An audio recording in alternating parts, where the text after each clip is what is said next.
Aligere su equipaje. Un libro de Max Lucado.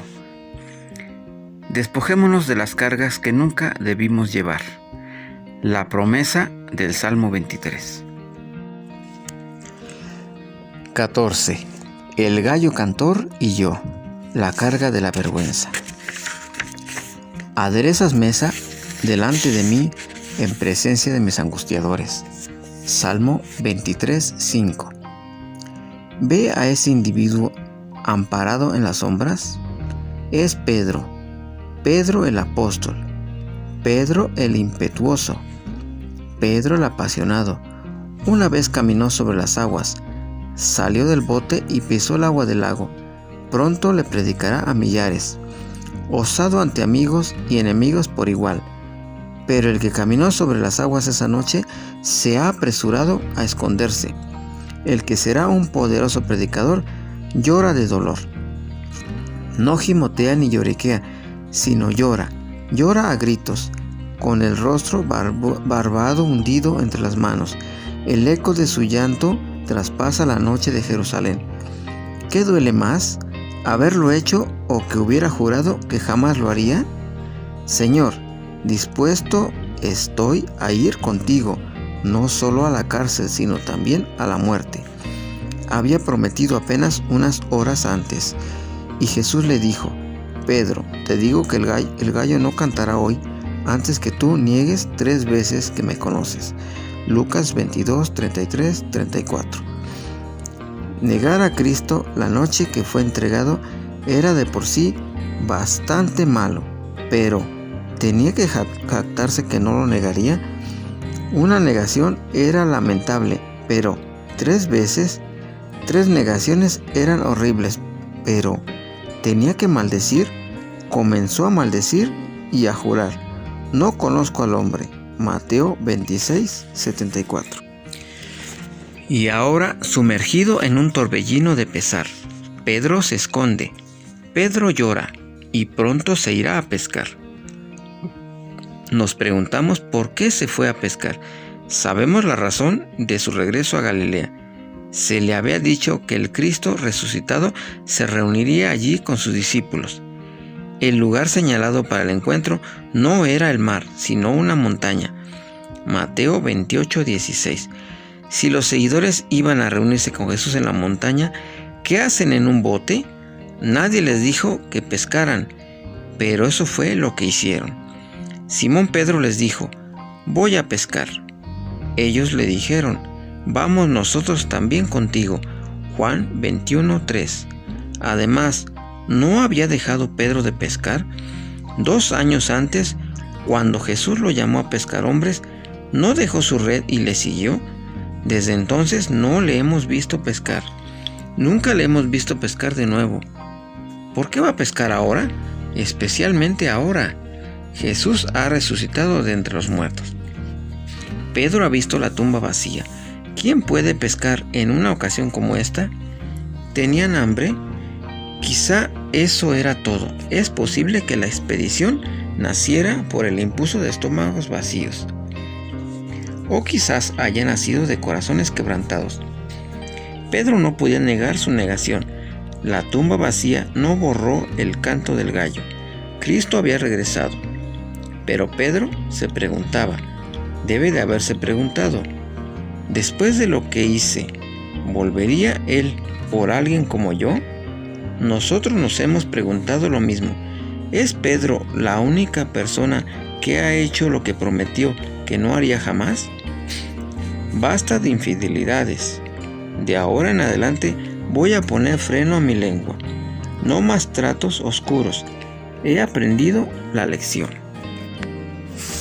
Qué volumen el de nuestra jactancia, qué quebranto el de nuestra vergüenza. En vez de resistir el coqueteo, lo correspondemos. En vez de desoír el chisme, lo difundimos. En vez de apegarnos a la verdad, la escondemos. El gallo canta, y la convicción de pecado nos taladra, y Pedro halla un compañero en las sombras. Lloramos como Pedro lloró, y hacemos lo que Pedro hizo. Nos vamos a pescar. Volvemos a nuestra vida antigua. Volvemos a nuestras prácticas de antes que conociéramos a Jesús. Hacemos lo que viene en forma natural, en vez de hacer lo que viene en forma espiritual, y dudamos que Jesús tenga un lugar para tipos como nosotros. Jesús responde la pregunta. La responde por usted y por mí, y por todo el que tiende a salirse como Pedro. Su respuesta llegó junto al mar, como un regalo para Pedro. ¿Sabe lo que hizo Jesús?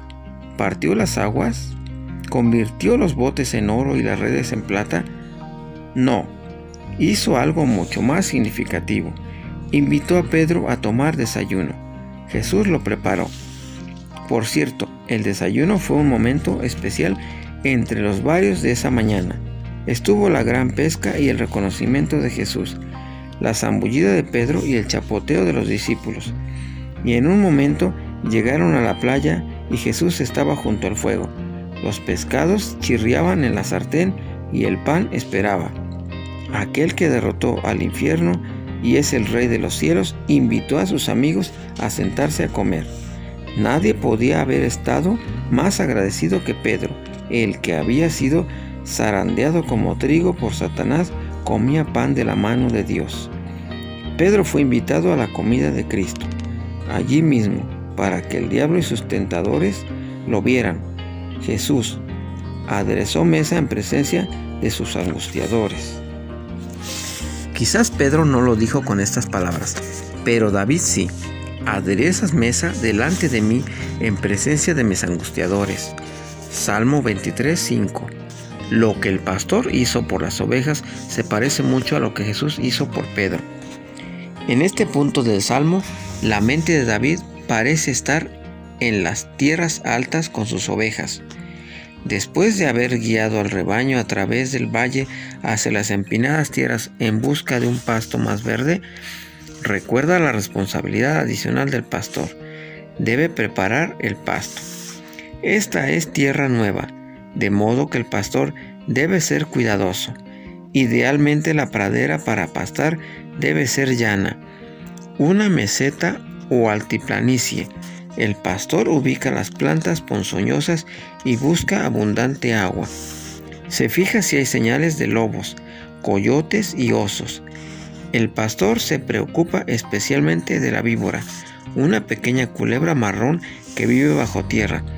Se sabe que esa víbora salta repentinamente de su agujero y muerde a la oveja en la nariz. La mordida suele infectarse y puede matar. Como defensa contra ella, el pastor derrama aceite formando un círculo alrededor de la cueva de la víbora. También aplica el aceite en las narices de los animales. El aceite en la cueva de la víbora lubrica la salida y evita que la víbora salga. El olor del aceite en la nariz de las ovejas repele a la víbora. El pastor, en un sentido muy real, ha preparado la mesa. ¿Y si su pastor hizo por usted lo que el pastor hace por su rebaño? Supongamos que él ya enfrentó a su enemigo, el diablo, y ha preparado para usted un lugar seguro para comer. Y si Jesús hizo por usted lo que hizo por Pedro, ¿suponía Pedro que, en la hora de su fracaso, le iba a invitar a cenar? ¿Qué diría usted si le dijera que es exactamente eso lo que Cristo hizo? La noche antes de su muerte preparó una mesa. El primer día de los panes sin levadura, el día que sacrificaban los corderos para la cena pascual, los discípulos de Jesús le preguntaron: ¿dónde quieres que vayamos a preparar para que comas la Pascua? Entonces Jesús envió a 2 de ellos con estas instrucciones: id a la ciudad, y os saldrá al encuentro un hombre que lleva un cántaro de agua. Seguidle, y donde entrare, decid al señor de la casa: el maestro dice, ¿dónde está el aposento donde he de comer la Pascua con mis discípulos? Y él os mostrará un gran aposento, alto, ya dispuesto. Preparad para nosotros allí. Marcos 14, 12, 15. Fíjese quién hizo los preparativos. Jesús reservó el gran aposento e hizo los arreglos para que el guía condujese a los discípulos. Jesús aseguró que la habitación estuviese preparada y pronta la comida.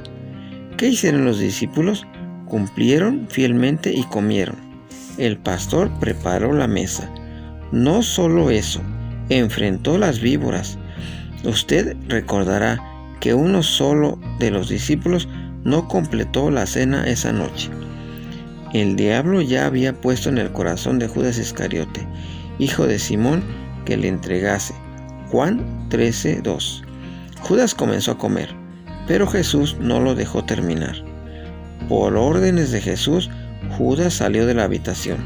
Lo que vas a hacer, hazlo más pronto. Cuando él, pues, hubo tomado el bocado, luego salió, y ya era de noche. Juan 13:27-30. Hay algo dinámico en esta salida. Jesús preparó mesa en la presencia del enemigo. Permitió que Judas viera la cena, pero no le permitió quedarse. No eres bien recibido. Esta mesa es para mis hijos. Puedes tentarlos, puedes ponerles tropiezos, pero nunca te sentarás con ellos. Muchos nos ama. Si quedase alguna duda, en el caso de que hubiera algunos Pedros que se preguntan si habrá lugar en la mesa para ellos, Jesús les da un tierno recordatorio cuando pasa la copa. Bebed de ella todos, porque esto es mi sangre del nuevo pacto, que por muchos es derramada para remisión de los pecados. Mateo 26:27-28. Bebed de ella todos. Los que se sienten indignos, beban. Los que se sienten avergonzados, beban. Los que se sienten confundidos, beban. Voy a contarles de una ocasión en que sentí las tres cosas. Cuando tenía 18 años, iba bien encaminado a tener problemas con la bebida. Mi sistema se había hecho tan resistente al alcohol que media docena de cervezas tenían poco o ningún impacto sobre mí. A los 20 años, Dios no solo me salvó del infierno después de esta vida, sino también del infierno en esta vida. Solo Él sabe hacia dónde me dirigía, pero me imagino lo que sería. Por esa razón, una parte de mi decisión de seguir a Cristo incluyó no beber más cerveza, así que la dejé. Pero, curiosamente, nunca se me acabó el apetito por la cerveza. No me ha obsesionado ni consumido, pero un par de veces en la semana me seduce el pensamiento de una buena cerveza. Prueba de que tengo que ser cuidadoso es esta: las cervezas no alcohólicas no me atraen. No es el sabor de la bebida, es aquello de tomarla. Pero por más de 20 años, la bebida nunca ha sido un problema de importancia para mí. Sin embargo, hace un par de años casi llega a ser un problema. Bajé un poco la guardia. Una cerveza con el asado no me va a dañar. Después ocurrió una comida mexicana y luego una o dos veces sin ninguna comida. Por un periodo de unos 2 meses estuve fluctuando entre nada de cerveza y no sería de malo 1 o 2 por semana. Para la mayoría de las personas eso no es un problema, pero para mí podía serlo. ¿Saben cuándo comencé a oler el peligro? Una cálida tarde de un día viernes iba de viaje para hablar en un retiro anual de varones. Dije que el día estaba cálido, brutalmente cálido. Tenía sed. La soda fue como no haber tomado nada. Entonces comencé a conspirar. ¿Dónde podría comprar una cerveza sin que me viera un conocido? Al pensar así, crucé la línea. Lo que se hace en secreto es mejor no hacerlo. Pero de todos modos lo hice. Busqué una tienda fuera del camino. Estacioné y esperé hasta que salieran todos los clientes. Entré, compré la cerveza, la puse apegada a mi costado y me apresuré a subirme al auto. Entonces fue cuando cantó el gallo. Cantó porque yo estaba haciendo algo en forma furtiva. Cantó porque yo sabía lo bueno. Cantó porque, y esto realmente duele, La noche anterior había reprendido duramente a una de mis hijas por tener secretos para mí. Y ahora, ¿qué estaba haciendo yo? Arrojé la cerveza al basurero y le pedí a Dios que me perdonara.